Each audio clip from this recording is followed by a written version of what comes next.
be it a commercial dispute, employment dispute, land dispute, or whatever kind of a dispute relating even to compensation, you should go to court. So they bring in litigation, which is going to court. Now, going to court actually could resolve a great number of problems, to be quite candid. And it has been resolving problems. We must be very honest.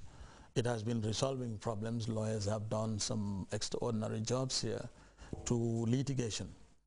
But it has come to a time that, you know, we have now reached a time or a period that litigation cannot absorb all. And if you go to developed countries or anywhere you go, like America.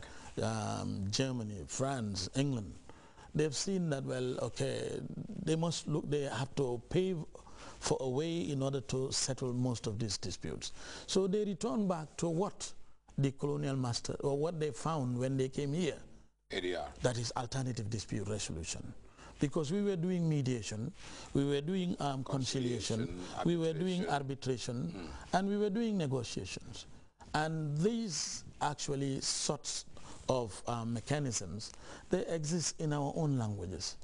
And people could utilize them to sort out most of the problems.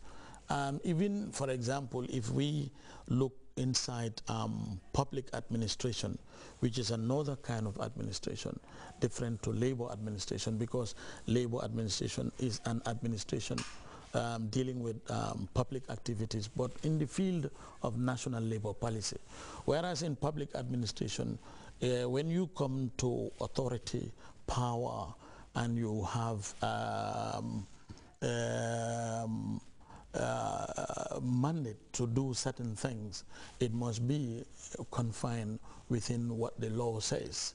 So the law actually makes it much more clear and much more explicit in the area of public administration for people to understand that administrative law is absolutely there within these public agencies, responding to the needs and aspirations of people.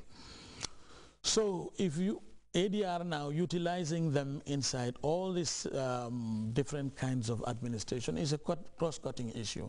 It absolutely could help a great lot.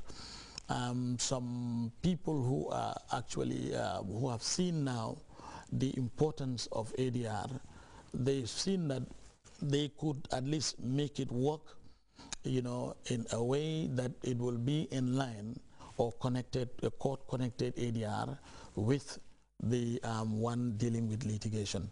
So we cannot leave ADR. ADR did not come to, you know, absorb the whole thing, of the law. No. Litigation is there and it will ever continue. We know it because ADR does not deal here with criminal matters. So people actually will absolutely enjoy a great lot if we look into the area of access to justice by using ADR. There are some people who cannot afford to pay lawyers. So for these people, they could go through ADR. Some of those cases, they don't need to be going to spend time in the law courts. This is the interview, and my guest is Dr. Ibrahim Lowe. Didn't tell you that at the moment he is acting dean of the Arts and Science Faculty, University of the Gambia. Doctor, we will concentrate more on alternative dispute resolution. I remembered when you opened the secretariat there, I was the master of ceremony on that day. The president was invited. He couldn't come, but delegated the vice president. Alternative dispute resolution, we have said, it's an African thing. I mean, normally when disputes arise in the neighborhood, the elders will wait until after the Maghreb prayers. And tell us more about this African way of resolving disputes before the court system came in. Yes, you know, we were having chiefs before the colonial masters. The chiefs you call them kings or you call them chiefs, but they were there.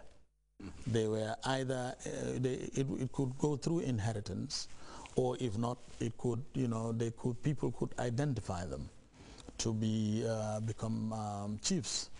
So they had people who were their advisors. That's the committee of elders, not council of elders as they say, committee of elders. But then they have youth groups, and then at the same time, some of those people who were in the committees, they were matured enough in different areas, so they advised some of these chiefs. If at all a dispute arises, what they will do, if it is inheritance, they will call the stakeholders and then actually call the people who are very much au fait of either what the Quran says, or if it is they are Christian, they will invite our own Christian members to know how best they could in fact settle this sort of a dispute. Which means that if at all even that they made mistakes, the committee of elders could tell them, oh no, you will have to at least go A, B, C, D way. The committee of elders, they were not just committees of elders as such, but they were umpires. Umpires in the sense that if you go through arbitration, you have an arbitration case where they will inter-exchange a document. I mean, the complainant and the respondent, they inter-exchange documents, give it to the arbitrator. The arbitrator cannot work himself alone unless and until he is being advised by an umpire. So the committee of elders, they were umpires, and at the same time, they were balancing most of the, let's say, problems that could in fact come out between the respondent and the complainant. The decongestion of courts was what gave rise to the establishment of the Alternative Dispute Resolution Secretariat. How helpful to the court system has been ADR? Yes, absolutely. We must be very frank in that aspect. Before I left office in January, we were able to at least conquer 475 cases dealt with. Even though if it were 1 or 2, 3 cases, we have decongested the courts, and not to mention 400 and something cases dealt with. And candidly speaking, people, particularly in the rural areas,